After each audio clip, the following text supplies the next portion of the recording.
Hello बच्चों। तो अब हम इस क्वेश्चन को सॉल्व करेंगे। So let's read the question. Whenever a hydrogen atom emits a photon in Balmer series, एक हाइड्रोजन एटम है, उसने बामर सीरीज में एक फोटोन को एमिट किया है। ओके, सो उसके बाद क्या क्या हो सकता है वो यहाँ पर दिया गया है, हमको करेक्ट ऑप्शन को चुनकर टिक करना है बस। सो पहले मैं नेम कर लेता हूँ सभी लेवल्स को। ओके, सो ये n is equal to 3, n is equal to 2, n is equal to 1।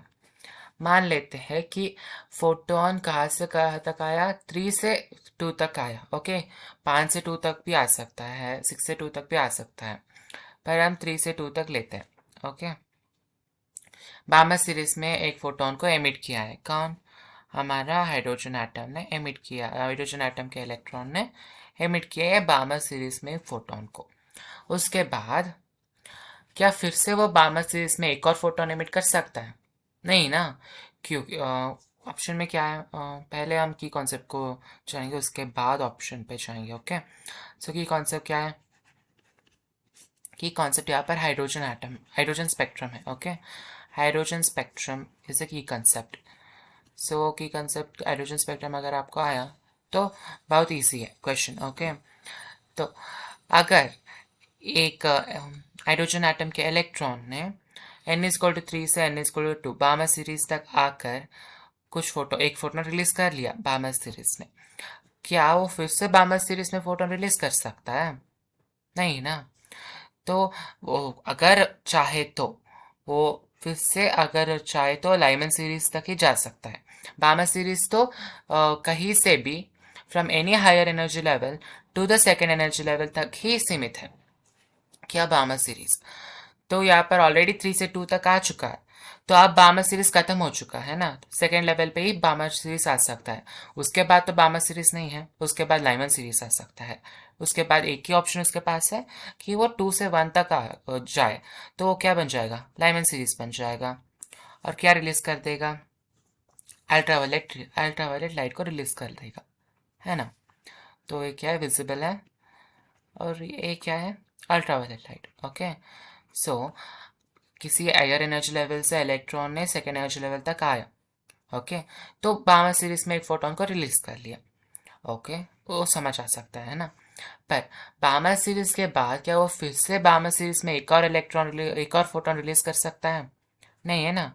वो तो सिर्फ और सिर्फ एक ही ऑप्शन उसके पास है कि वो फर्स्ट एनर्जी लेवल तक जाए, वो भी लाइमन सीरीज में अल्ट्रावायलेट लाइट को रिलीज कर दे, फोटोन को, है ना। तो इट में emit another photon in बामर series, first option है ना, गलत हो जाता है, क्योंकि बामर सीरीज तो आ चुका है, फिर से बामर सीरीज नहीं आ सकता। फिर एक ही ऑप्शन बचा है, वो लाइमन सीरीज है। तो या it must emit another photon in the Lyman series, या कुछ भी हो जाए वो लाइमन सीरीज में ही एमिट कर सकता है, कोई और चारा नहीं है उसके पास, इलेक्ट्रॉन के पास। वो लाइमन सीरीज में भी, लाइमन सीरीज में ही इलेक्ट्रॉन फोटोन को रिलीज कर सकता है। ओके, सो वो इलेक्ट्रॉन क्या करेगा? अब एक ही ऑप्शन उसके पास है, वो n=2 से n=1 तक आएगा और अल्ट्रावायलेट लाइट को रिलीज कर लेगा, ultraviolet light in Lyman series, है ना। Photon definitely the second photon if emitted will have a wavelength about 122 nanometer। ये था ना फर्स्ट फोटोन, अब ये सेकेंड फोटोन है, n=2 से n=1 तक आने वाला है। कौन? सेकेंड फोटोन है। सेकेंड फोटोन का हम वेवलेंथ प्रेडिक्ट कर देंगे तो इसके साथ वेरीफाई हो जाएगा, है ना। यहाँ पर दिया गया है कि वेवलेंथ सेकेंड फोटोन का 122 नैनोमीटर है। अगर हम यहाँ पर एनर्जी डिफरेंस के साथ हम ही वेवलेंथ को फाइंड आउट करके वेरीफाई कर लेंगे ना, तो ये गलत या सही प्रूव हो सकता है। तो n=1 कितना लेवल पर है? -13.6 इलेक्ट्रॉन वोल्ट, है ना। और ये n=2 -3.4 इलेक्ट्रॉन वोल्ट, इनके बीच का डिफरेंस कितना है? 10.2 इलेक्ट्रॉन वोल्ट, है ना। सो 10.2 इलेक्ट्रॉन वोल्ट एनर्जी डिफरेंस है। तो ऑप्शन नंबर सी के बारे में है। सो डेल्टा ई कितना है? 1240 divided by lambda in nanometre, है ना। तो अब 1240 divide by lambda in nanometre, हमको डेल्टा ही पता है एनर्जी डिफरेंस, तो लैम्डा कितना आएगा?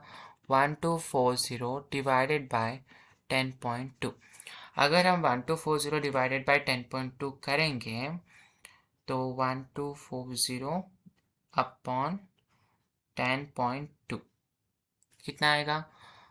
कैलसी से करेंगे तो 121.56 आएगा। ओके, 56 नैनोमीटर नियरली इक्वल है ना 122 नैनोमीटर के लिए, नियरली इक्वल हो जाता है।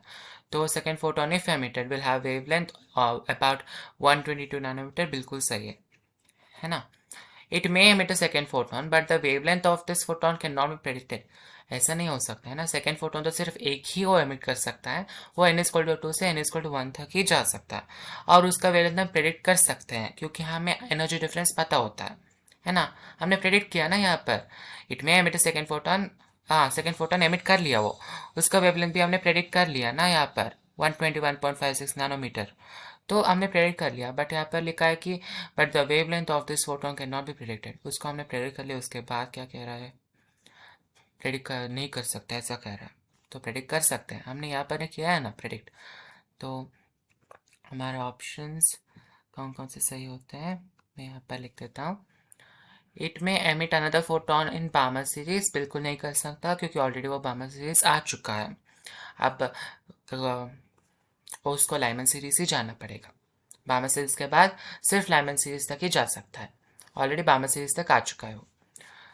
It must emit another photo in the Lyman series, ये बिल्कुल ठीक है क्योंकि बामा सीरीज में आ चुका है ना n=2 में। अब एक ही ऑप्शन है लाइमन सीरीज, कोई और नहीं। It must emit another photon in the Lyman series. Next, the second photon, if emitted, will have the wavelength of about 122 nanometer. Second photon अगर एमिट हो जाता है, हमें पता है सेकेंड फोटोन कैसे एमिट होगा, n=2 से n=1, एक ही रास्ता है ना। तो हमने पहले ही वेवलेंथ को निकाला 121.56, एक ही मार्ग था यहाँ से n=2 से n=1 तक आने वाला। तो एनर्जी डिफरेंस हमने निकाला और वेवलेंथ को फाइंड आउट कर लिया ना, तो 121.56 आया, तो वेवलेंथ ठीक 122 नैनोमीटर ही आ जाता है अगर सेकेंड फोटोन एमिट हो गया तो फोर्थ ऑप्शन में दिया है it may emit a second photon but the wavelength can not be predicted, हमने यहाँ पर प्रेडिक्ट ही कर लिया, तो ये भी गलत हो जाता है। ओके, तो hope you have understood well, best of luck.